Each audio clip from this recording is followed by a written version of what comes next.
Good evening everyone. Tathagata 2.0 के इस channel पर स्वागत है।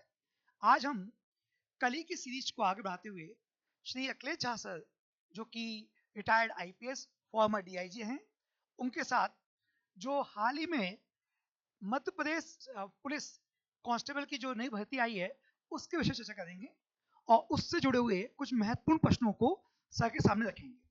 सर, मेरा पहला प्रश्न ये है कि बच्चे जो एग्जाम देते हैं उनके मन में होता है कि ये आरक्षक का पद है क्या, बेसिकली इसका हायरार्की में ऑर्डर क्या है, क्या पावर्स शक्तियां हैं। तो मैं चाहता हूं कि आप बच्चों को थोड़ा डिटेल बताएं ताकि जो बच्चे एग्जाम दे रहे हैं उनको हम और ज़्यादा मोटिवेट कर पाए इस एग्जाम को लेकर। आरक्षक का पद पुलिस डिपार्टमेंट में सबसे निचले पद क्रम का पद है। पहले के ज़माने में आरक्षकों को उतनी सुविधाएं नहीं मिलती थी, आजकल उन्हें काफ़ी सुविधाएं मिल रही हैं। दूसरी बात यह है कि आरक्षक क्लास 3 के एम्प्लॉई हैं। और एक बात और मैं आपको बता दूं कि पुलिस रेगुलेशन के हिसाब से आरक्षक से लेकर के डीजीपी साहब तक सभी को पुलिस ऑफिसर से संज्ञा दी गई है, न सभी पुलिस पदाधिकारी हैं। तो यह एक बहुत ही सम्मानित पद है। लेकिन इस पद के अलावा भी विशेष पुलिस अधिकारी का भी प्रावधान है, और जो पुलिस एक्ट के धारा 17 में इसका उल्लेख है कि जब भी कहीं पर बहुत भारी उत्सव या त्यौहार मनाया जा रहा हो, जहां पर कि लोकल पुलिस बल उतना पर्याप्त नहीं हो, तो विशेष पुलिस अधिकारी की नियुक्ति कुछ दिनों के लिए की जा सकती है। और ऐसी परिस्थिति में उन्हें वही अधिकार प्राप्त होंगे जो एक अन्य पुलिस अधिकारी को प्राप्त होते हैं। उन्हें सभी सुविधाएं वही मिलेंगी जो जो रेगुलर पुलिस अधिकारी को मिलती है, लेकिन वो कुछ समय के लिए होता है। जैसे मान लीजिए कहीं पर दंगा भड़क गया, या जो सामान्य जो लोकल पुलिस है वो उसको कंट्रोल नहीं कर पा रही है, या बहुत बड़ा जलसा कहीं होने वाला है, वहाँ की लोकल पुलिस उसकी व्यवस्था नहीं कर पा रही है। जैसे यहाँ पर आप देखेंगे कि इंदौर में गणेश उत्सव के समय में जो जुलूस निकलता है अंतिम दिन, तो बहुत भारी भीड़ जमा होता है। उस समय में विशेष पुलिस अधिकारी की नियुक्ति कुछ दिनों के लिए की जाती है। सर, बच्चों के मन में एक और बहुत महत्वपूर्ण प्रश्न है कि जो इस पद पे नियुक्त होंगे उनके प्रमोशन पदोन्नति की संभावना किस पद तक है, वो किस पद तक ऊपर बढ़ सकते हैं भविष्य में यदि उनका ट्रैक रिकॉर्ड अच्छा रहा तो। आजकल प्रमोशन की सुविधाएं बहुत ही बेहतर हो गई है।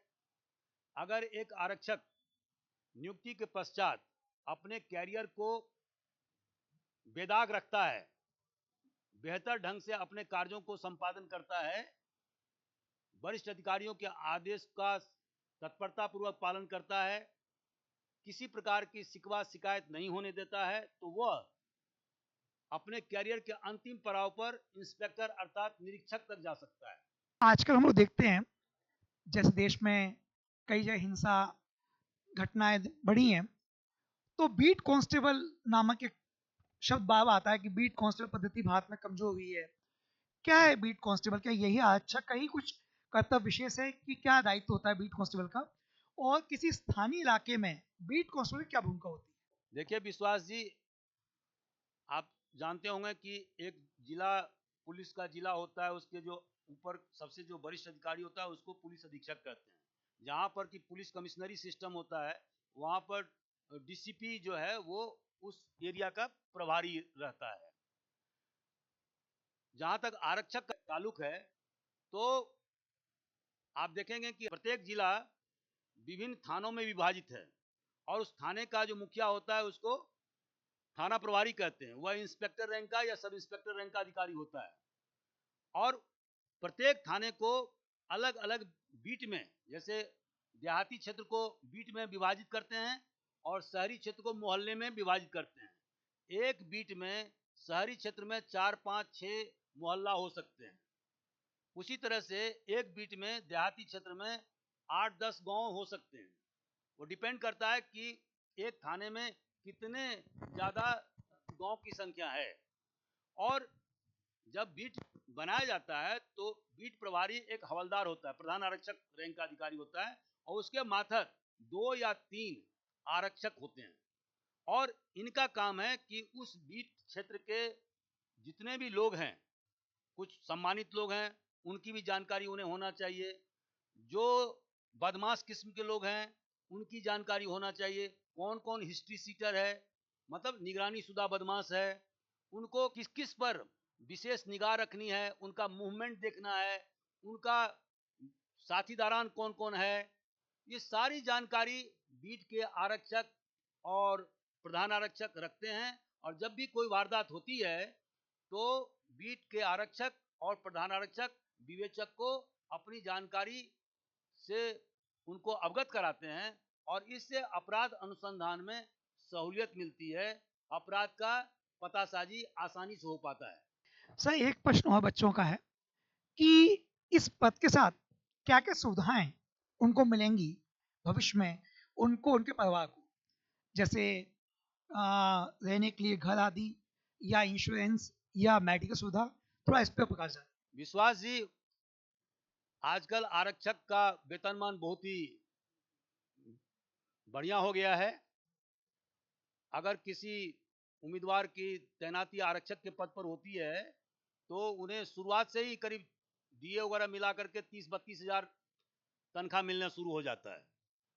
उसके अलावा उसने रेंट फ्री हाउस, मतलब जो किसी प्रकार के रेंट से मुक्त हाउस दिया जाता है, मकान दिए जाते हैं, मेडिकल सुविधाएं दी जाती हैं।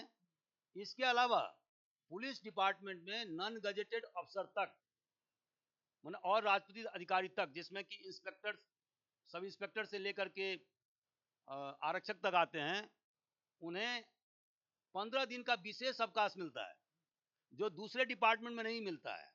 इसके अलावा उन्हें 16 दिन का सीएल मिलता है जिसको कैजुअल आकस्मिक अवकाश कहते हैं।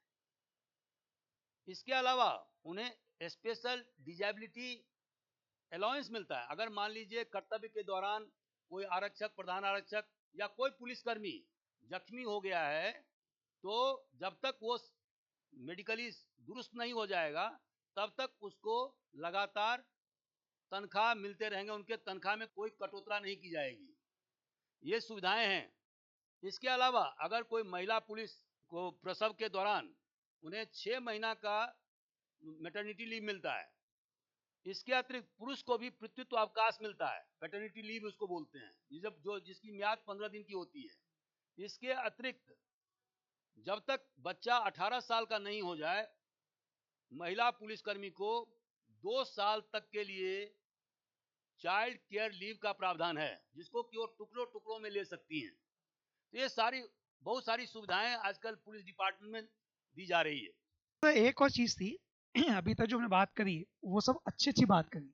बट इस पद के साथ कुछ चुनौतियाँ भी दिखती हैं। कई लोग बोलते हैं कि काम की अधिकता, इसके अलावा आपके जो वेतनमान आदि को लेके, तो क्या-क्या चुनौतियाँ आपको लगती हैं कि जो वर्तमान में पुलिसिंग में कांस्टेबल पद के जो कर्मचारी उनको रहती है चुनौतियाँ? थोड़ा इस पर प्रकाश।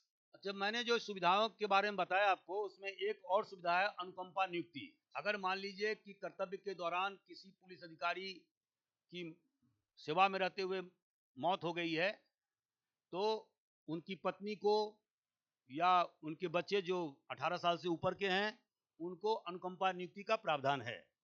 ये सारे सुविधाओं के बारे में मैंने आपको बता दिया। जहां तक चुनौतियों का सवाल है तो पुलिस डिपार्टमेंट में स्पष्ट रूप से ये कहा गया है कि police officer is always on duty, माने पुलिस अधिकारी हमेशा कर्तव्य पर रहता है। अर्थात अगर मान लीजिए एक पुलिस अधिकारी सुबह 10 बजे ड्यूटी पर गया, शाम के 7 बजे आया और उसके 1 घंटे के बाद में कंट्रोल रूम से जानकारी मिली कि अमुक जगह दंगा फैल गया है, तो और आपको सूचना दी गई तो आप तत्काल वहां पहुंचेंगे। आप ये नहीं कह सकते हैं मैं तो 11 घंटे काम करके आया हूं, अभी मैं कैसे जाऊंगा, ये नहीं चलेगा। तो पुलिस अधिकारी का जो काम है वो थोड़ा कठिन है और दूसरे विभाग के अधिकारी और कर्मचारी से भी भिन्न है, क्योंकि पुलिस अधिकारी कर्मचारी हमेशा ड्यूटी पर माना जाता है धारा 22 पुलिस एक्ट के हिसाब से। इनमें बहुत सारी चुनौतियां हैं, जैसे कि आप देखते होंगे कि हमेशा पुलिस को कानून व्यवस्था बनाए रखना होता है, वीआईपी सुरक्षा करना होता है, वीवीआईपी आजकल जो है, जो महत्वपूर्ण व्यक्तियों की सुरक्षा का जिम्मा भी पुलिस के पास में है। आजकल ट्रैफिक भी बहुत ज्यादा हो गया है, खास करके महानगरों में। उसकी व्यवस्था करना होता है, अपराध पर नियंत्रण करना होता है। अगर अपराध घटित हो जाए तो अपराध का अनुसंधान करना होता है, और समय समय पर वरिष्ठ अधिकारी और कोर्ट के द्वारा दिए गए निर्देश, जैसे कि समन्स वारंट की तामीली का काम भी पुलिस के जिम्मे है। तो पुलिस के पास में बहुत बृहद अधिकार है। इसके साथ साथ उनकी चुनौतियां भी है। जैसे मान लीजिए कहीं किसी जगह अंधा कत्ल हो गया, माने कोई ऐसी घटना हुई, मर्डर की घटना हुई, जहां पर कि आरोपी के बारे में हमें पता नहीं है, तो उसको ढूंढने में, उनके पतासाजी करने में कभी कभी पुलिस को 24-24 घंटा, 48-48 घंटा काम पर रहना होता है, घर घर से बाहर। और ऐसा हम लोगों ने अपने जीवन में देखा है। तो ये सब सारी चुनौतियां हैं। लेकिन जब पुलिस अधिकारियों को समय समय पर प्रशिक्षित किया जाता है तो उनमें वो निपुणता आ ही जाती है, और इस आधार पर, अपने एक्सपर्टीज के आधार पर, वो जितनी भी समस्याएं उनके सामने आती है उसको हल करने में वो कामयाब होते हैं।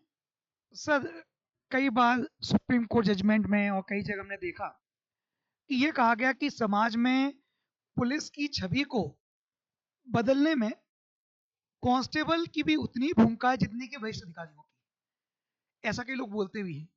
क्या आप इस बात सहमत हैं? और हैं तो कैसे? देखिए, पुलिस पुलिस विभाग में आरक्षक और प्रधान आरक्षक ऐसे पद हैं जो जमीनी स्तर पर काम करते हैं। जैसा कि मैंने आपको अभी बताया कि प्रत्येक थाना बीट में या मोहल्ले में विभाजित होता है। अब उस बीट का पूरी जानकारी रखना कि कौन गुंडा बदमाश है, कौन प्रतिष्ठित व्यक्ति है, कौन भ्रष्टाचारी है, किसके पास में रुपये का, पैसे का ज्यादा आमद हो रहा है, किसका गलत गलत लोगों के साथ में उठना बैठना है, ये बहुत ही ज्यादा, आप इसको आसूचना भी कह सकते हैं, ये इकट्ठा करने का जिम्मा किसके पास में है? आरक्षक और प्रधान आरक्षक का। लेकिन इसमें सबसे बड़ी बात है कि आपको, मैंने पुलिस विभाग के जो ये दोनों पद हैं, और इवन इवन आप सब इंस्पेक्टर तक ले लीजिए, तो उनका काम है कि उनके साथ रहना, उनके जानकारी मुहैया करना, लेकिन उनके साथ संलिप्त नहीं होना। ये सबसे बड़ी जिम्मेवारी है। एक पुलिस अधिकारी को तो चोर बदमाश से ही जानकारी मिलेगा, लेकिन वो उनके साथ मिल करके भानगरी, मतलब लेन देन का काम ना करें, पैसे का खरीद का काम नहीं करें, और झूठे मामले में किसी सही व्यक्ति को ना फंसाएं। यह पुलिस के लिए सबसे बड़ी चुनौती है। और इसी मामले में कुछ पुलिस वाले फंस भी जाते हैं, कुछ पैसे के लोभ लालच में। तो ऐसा देखा गया है। लेकिन अमूमन 90% से अधिक जो पुलिसकर्मी हैं वो बेदाग रहते हैं, वो अपना काम बेहतरीन ढंग से करते हैं, वो सूचना मुहैया करते हैं और अपने वरिष्ठ अधिकारी को जानकारी देते हैं। और इससे उनकी जो भूमिका है वो पुलिस विभाग के कार्यप्रणाली को बेहतर बनाने में सबसे बड़ी भूमिका उन्हीं की है। सर, एक प्रश्न और कि हम देखते हैं कि पिछले कुछ समय पहले मध्य प्रदेश में वरिष्ठ अधिकारियों ने अपने कर्मचारियों को या अपने निचले दर्जे के अधिकारियों को आदेश दिया कि सोशल मीडिया से दूरी बनाइए, आप लोग रील आदि मत बना के डालिए, और कई लोगों के ऊपर कार्रवाई भी की गई। तो पुलिस डिपार्टमेंट को ऐसा क्यों रोकते हैं? बाकी डिपार्टमेंट में तो लोग कर रहे हैं, वहां पे इतना ना चर्चा का कोई विषय है ना कोई रोकथाम का। पुलिस के मामला संवेदनशील क्यों आता है? देखिए विश्वास जी, पुलिस विभाग का जो काम है वो जनता से सीधे सरोकार का विभाग है ये, और जनता के सुरक्षा संरक्षा का पूरा जिम्मा पुलिस विभाग पर है। दूसरी बात यह है कि पुलिस विभाग में आप अगर पुलिस एक्ट की धारा 20 को देखेंगे तो उसमें स्पष्ट रूप से कहा गया है कि पुलिस विभाग के अधिकारी कर्मचारी केवल पुलिस का काम करेंगे। अगर आप धारा 10 में देखेंगे तो उसमें लिखा हुआ है कि पुलिस अधिकारी कोई वाणिज्य व्यवसाय नहीं करेंगे, किसी प्रकार का कोई लेन देन किसी आम जनता के साथ में नहीं करेंगे। ये सारे चीज इसलिए बताए गए हैं ताकि पुलिस का जो काम है वो लिमिटेड हो, जो उसको काम दिया गया है धारा 23 के तहत में उसी पर वो फोकस करे। अगर वो दूसरे कामों में व्यस्त होगा, अगर सोशल मीडिया पर एक्टिव होगा, तो अपना काम नहीं कर पाएगा, क्योंकि उसके पास बहुत जबरदस्त जिम्मेवारी है, चुनौती है। समाज बहुत तेजी से प्रगति के पथ पर चल रहा है, समाज बहुत ज्यादा कॉम्प्लेक्स होता जा रहा है। हमारे यहाँ शहरीकरण की प्रक्रिया तेजी से बढ़ रही है और उसमें पुलिस की भूमिका भी बढ़ती जा रही है। ऐसी परिस्थिति में अगर कोई पुलिसकर्मी सोशल मीडिया में अनावश्यक रूप से व्यस्त होता है, तो इसका मतलब है कि वो अपने काम को सही ढंग से अंजाम नहीं दे पा रहा है। कुछ लोग यूट्यूब भी चला रहे हैं, कुछ लोग वर्दी पहन करके क्लास का भी संचालन कर रहे हैं, वो सब गलत बात है। आपको इसके लिए अपने विभाग प्रमुख से अनुमति लेना होगा, तभी ये सब काम आप कर सकते हैं। अन्यथा आपको पुलिस सेवा शर्त जो पैरा 64 है पुलिस रेगुलेशन का, उसके तहत में आपके खिलाफ विभागीय जांच संस्थित की जा सकती है और आपके खिलाफ कार्रवाई की जा सकती है, क्योंकि पुलिस विभाग एक अनुशासित विभाग है। तो डियर स्टूडेंट्स, जैसा कि आज का हमारा सेशन रहा, हमने कोशिश करी है कि आपके सारे प्रश्न को लिए और सर ने सभी प्रश्नों को आपको उत्तर दिया। मुझे आशा है कि इस सेशन से आप आगामी परीक्षा के लिए बहुत मोटिवेट होंगे और पूरी मेहनत और लगन के साथ परीक्षा देंगे। और इन्हीं शुभकामनाओं के साथ आज का हम सेशन खत्म करते हैं। अगले सेशन को हम वापस शुरू करेंगे और आपका यदि कोई विचार है या आप चाहते हैं किसी स्पेशल टॉपिक पर बात करें, तो नीचे हमें आप कमेंट बॉक्स में आके कमेंट करें, बताएं। हम कोशिश करेंगे जल्द ही उन सब सेशंस को पूरा करें। और भी एक्सपर्ट्स हमारे सेशन में आएंगे जल्द ही, कई और हम लोगों को बुलाने वाले हैं आपके लिए।